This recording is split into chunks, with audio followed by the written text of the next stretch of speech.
people, let's talk about mental health.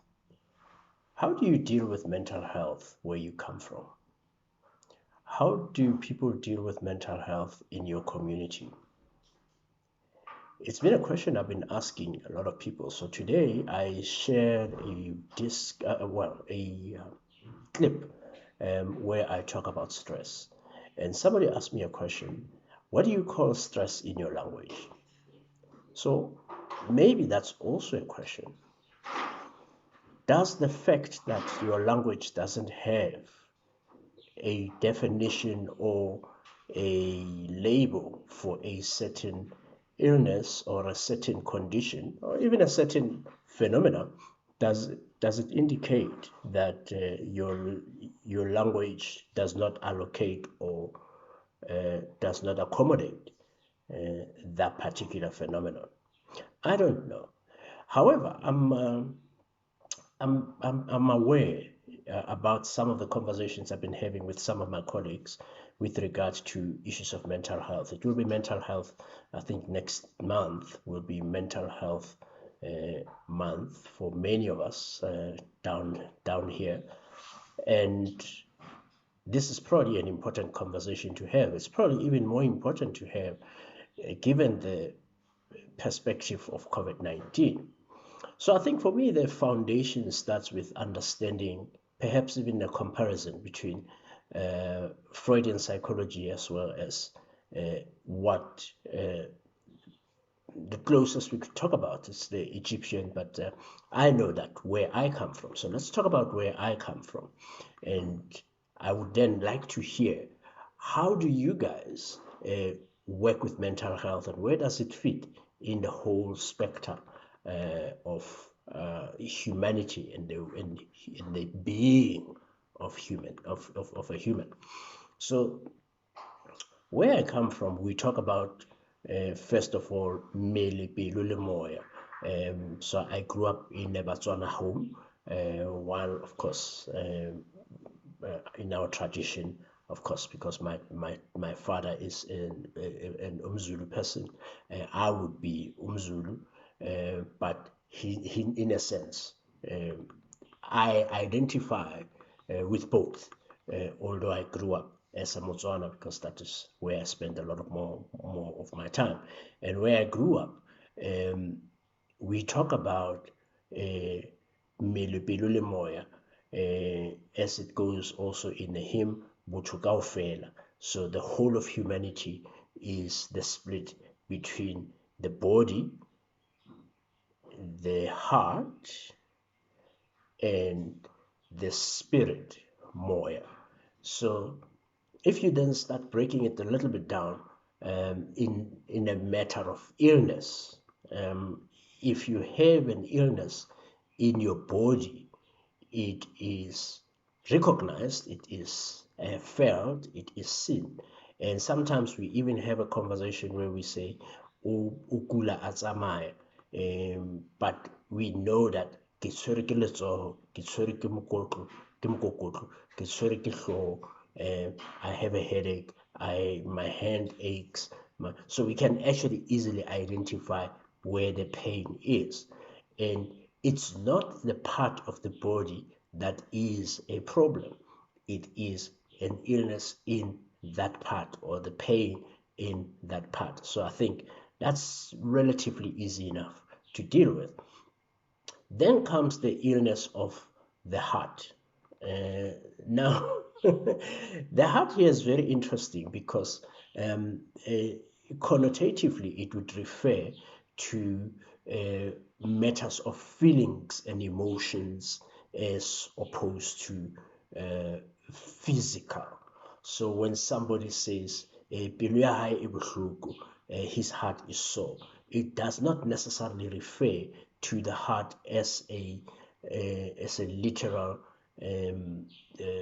part of the body, but it really refers to the pain that is happening in terms of the person's feelings. His feelings are hurt, or o kwatile, or o tshwarehile ha bohloko. So some of those feelings feeling type stuff that indicate bad feeling. I'm feeling bad, and it has, of course, its own degrees of it, but it's a lot about emotions and feelings. And then we have bolwetse ba moya, right? The spirit, which is now the illness of the spirit. And so, of course, in Western language, the whole conversation about spirit becomes a bit interesting and complicated, which I invite you to share. What are some of your thoughts, and what have you read, and some of the references there? But spirit now, in this instance, really speaks to a part of the body that is neither physical nor emotional. It almost exists within you but cannot be seen, although it can be experienced in a much more ethereal way. So that is always then the more complicated one, because it starts adding a different level to it. Because as I'm talking to you now, then we start talking about another conversation around kelello, the mind, the awareness, right? So which essentially then starts saying there's probably another division or another classification, bolwetse ba hlalohanyo, which is the brain, but hlalohanyo then refers to a body part as opposed to necessarily a spiritual element or an emotional element, which then leads us to this whole conversation then about mental health. Because mental health, then in this world that I come from, refers quite a lot to the illness either of the mind, kelello, or otherwise of the spirit. And it's fascinating, I think, as I reflect around how both of those seem to contribute to each other. And what I can see is that technically, when you have bolwetse ba moya, spirit, it actually affects kelello ya how awareness, and awakeness and beingness of you. So essentially then, when then somebody is having what let's say you would call stress in a Western conversation, we would talk about, because there are people who say no, but the word stress does not exist in the indigenous South African languages, at least. I don't know, but I grew up knowing that when they talk about somebody who looks or acts or demonstrates a lot of the manifestations of stress, they would say o kgathatseile, or wa kgarakgatsega in Setswana, otherwise o qindezekile emoyeni. But all the time we would be talking about it as emoyeni, o kgathatseile emoyeni, o kgarakgatsega moya, or otherwise o qindezekile emoyeni. But all of that stuff is essentially about the spirit that is disconnected to something else. Now, given this, I would like to get your sense because usually when then somebody is experiencing, let's say, something like because stress obviously is a little like how I've described, but if somebody is experiencing what in Western psychology they would refer to as schizophrenia. Schizophrenia in many of its forms, because in DSM-5 it kind of splits it into many, I think about 5 or 6 types of schizophrenia, you find that the manifestations of it become very interesting, because some of it might, for example, manifest in a person talking to themselves, having hallucinations, and things like that, running away, something that one would call mafumfunyan.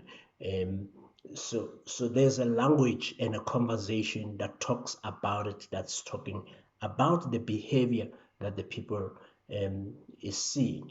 And then, but at the end of the day, we go back to connecting it to the spirit and the mind, to say, o lahlehetswe ke